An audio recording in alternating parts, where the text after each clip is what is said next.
Welcome to Flashback Friday. Join me in the episode where my kids Amanda and Clara help me bust myths about Japan. Before I start this episode, there's one thing that I later have found out that we got wrong. It's the thing about using phones on the trains. We say that they do use their phones, but what we should have said was, yes, they do use their phone, but you will never ever see a Japanese on a phone call on a train. This is not only frowned upon, but according to a local friend in Tokyo, even illegal. But it's okay to look at your screen, be on social media, and answering emails. Just no talking. Okay, this episode was first released in October 2017, and with that, welcome to Flashback Friday. Kyoto? Yes. We live in Yokohama. Yokohama. Yeah, and then we are visiting Tokyo. Yeah. Yokohama. いいとこよ。いいとこよ。なんていうの？いいとこは英語でなんていうの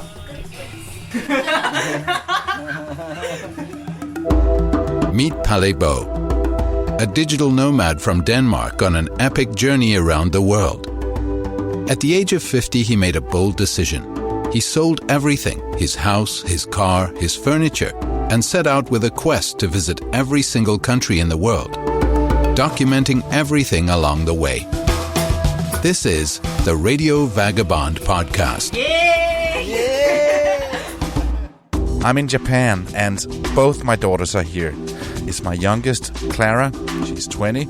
She's been traveling with me for 4 months. We've been to Thailand, Laos, Vietnam, Cambodia, Hong Kong, China, North Korea, and South Korea. And my oldest daughter, 23-year-old Amanda, she joined us a few days ago. We're staying in Yokohama, a little bit outside of Tokyo, but we spent most of our time in Tokyo. Before coming to Japan, we heard a lot of myth about Japan, so we decided that we want to do our own version of Mythbusters. And I'm here with Amanda and Clara. We've compiled a list of things that we've heard before we came here, so are you ready for this? Yeah. Okay, myth number 1, it is very clean in Japan. Yeah, that I would say that's definitely true. Absolutely. And we've been to a lot of places here in Asia, you and me, Clara, and you remember Laos?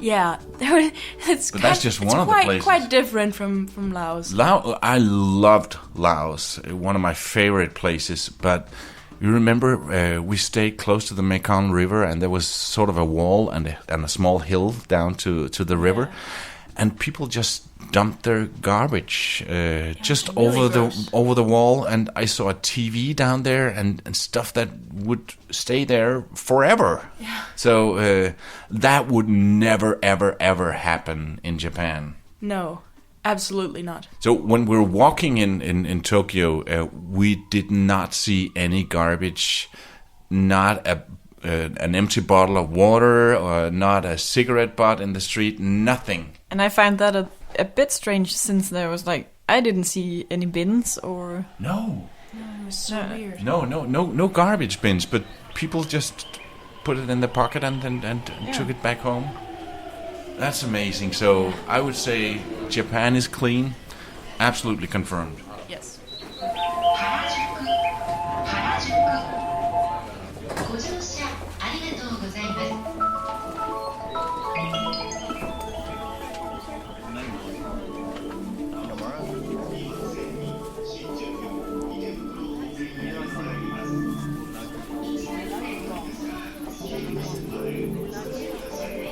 The second one, before coming here, we heard that it was rude to be sitting with the phone when you're on the train.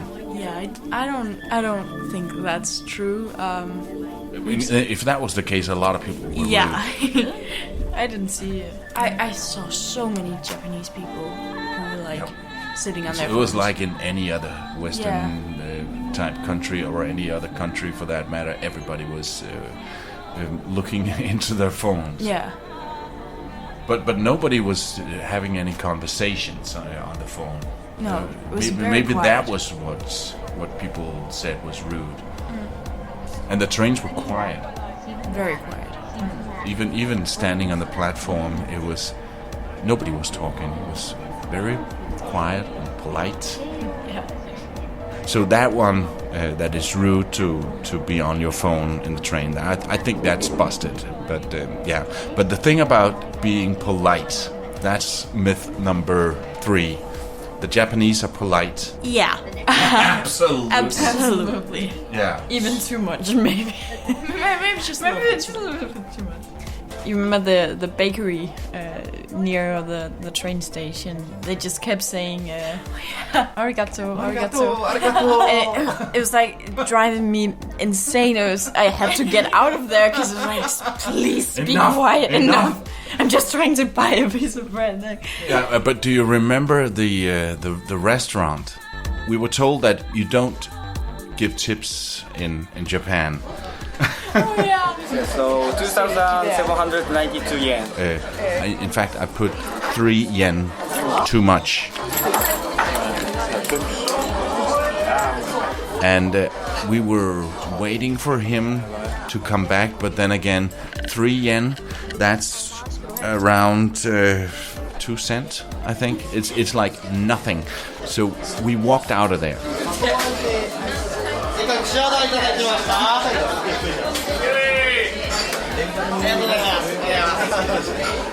And then he came running after us. Oh, mister, you forgot your money. You forgot your money. Poor thing. Sorry. Sorry. Thank you very much. 2 cents. Oh my god. Yes. And he was like apologizing and I'm sorry. That was also maybe just a little bit too much, but Yeah. so the myth, the Japanese are polite, absolutely. And another thing, when you're on an escalator, everybody stands on one side. When they're standing, it's on the left. Nobody would ever think about standing on the right because the Japanese are very polite. So yeah, absolutely confirmed.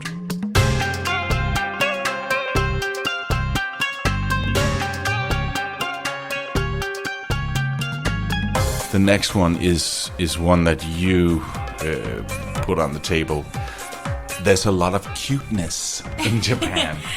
Can you explain what you mean by that? Everything is just very neat and Yeah, that's at least well like made. Wait, when you say cuteness, what do you mean? What's the word? Kawaii. What? I feel like such a white girl saying that. But yeah, that's like a whole thing about the culture in Japan. This whole kawaii culture where everything is cute and neat and pretty And pastel. and pastel. Yeah. And nice kitty cats and.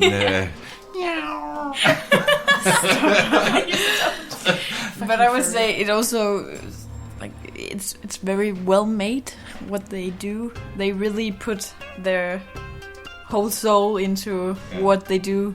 Also the what is it called, the Maid Cafes? Oh yeah. We wanted to go to this maid cafe where everybody was dressed up as maids, and they drew cats in the coffee, and they were all like acting as if you were. I think they called it their master and stuff like that. We ended up not going because the line was really long, but it was such a strange phenomenon. And then we just went to a cat cafe and a dog cafe. Yeah. And that was cute. that was so cute. We'll be talking about that more in the next episode, where we give our top 3 lists of what we've seen here in Japan. Okay, so blockness confirmed. Absolutely. There was a thing I was told in several videos and several blogs. It's difficult to get on Wi-Fi in Japan. Yeah, I remember seeing that as well. I don't feel it was that much different than in any other country. No, I would say I think it was a little Okay, there was the Wendy experience. yeah. But Wi-Fi. Yeah, but how can I receive the email? I need internet to get email. And this is I should get a password in the email, but I can't get the password because I need Wi-Fi to go on the email to get on Wi-fi. It's like what came first, the chicken or the egg? I'm not sure if you need a password or something. Yeah, I went to this. I got on the and then I said my email address and then said send. And then it says I go to your email and read the email, but you see I need Wi-Fi to get the email. Yeah, I know. Let me just explain. We wanted to get online, and we went into a Wendy's, got a cup of coffee, and I wanted to get online. Yeah, because we went in there because they had a big sign, free Wi-Fi. So we thought, well, let's just grab a cup of coffee and just get on this one. So I connected to the Wi-Fi, and it said, put your email address here and push send. And then it said, go to your email and get the password. But how do I get on the email in order to get the password before going on Wi-Fi? No, we will send you a password. Check your email and put it here, and you'll be online, so I can get the email. No idea. And then I also tried to scan this, and it just said you need Wi-Fi to scan it. I want Wi-Fi. And it was like it dawned on them. That's right. How do you get on email without Wi-Fi? It was insane. How have they not thought about this before? It was like they needed a Danish guy to tell them that you need Wi-Fi in order to get to your email, in order to get on Wi-Fi, in order to get your email. So it was nuts. It was crazy and ridiculous. But other than that, getting on Wi-Fi in Tokyo is like in any other place, most over the world. Yeah, I think there's a lot of countries where it was much more difficult.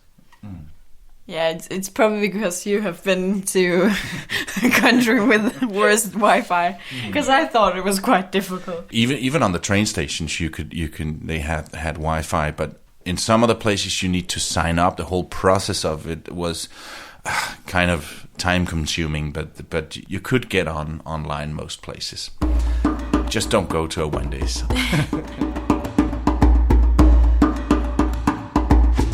The last one is before coming here to Japan, we were told that Japan is totally different than the rest of Asia. You can't really speak on that, Amanda. You've only been here, but what do you think, Clara? I think that's definitely true. I think it's so much more different. It's like it's a completely different world. I mean, sure, it has some elements of that there are over the entire of Asia. And I'm not just sure about that. I can see it's different, but maybe it's in my mind it would be much more different. I just think it's just different, like from the entire world. I think it was just very strange. I don't even know how to explain it. It was just strange. Yeah, I'm sort of in the middle on this. I don't think it was totally different, but I can see that it's different. So. I'm not. I'll let you have the confirmed one, but I'm sort of torn in this one. But one thing for sure, I love it here. It's so amazing. Yeah, it's so beautiful. I want to stay. Yeah, I'm coming back. Being in Japan can feel like you've just stepped into the movie Lost in Translation. Have a listen to this young Japanese guy in a cafe. He so wanted to talk to us, But when I explained where we've been in the country, it was as if he only understood the names of the cities. Where visit Japan? Kyoto. Kyoto. Yes, and we live in Yokohama. Yokohama. Yeah, and then we are visiting Tokyo. Yeah. So Disneyland? No. No. I'm stay home Yokohama. Yeah. Yokohama いいとこよ。いいとこよ。なんていうの？いいとこは英語でなんていうの？ Good point. Good place. Yokohama good place. Yes. Yeah. もう行ったってなんていうの？横浜ウェイト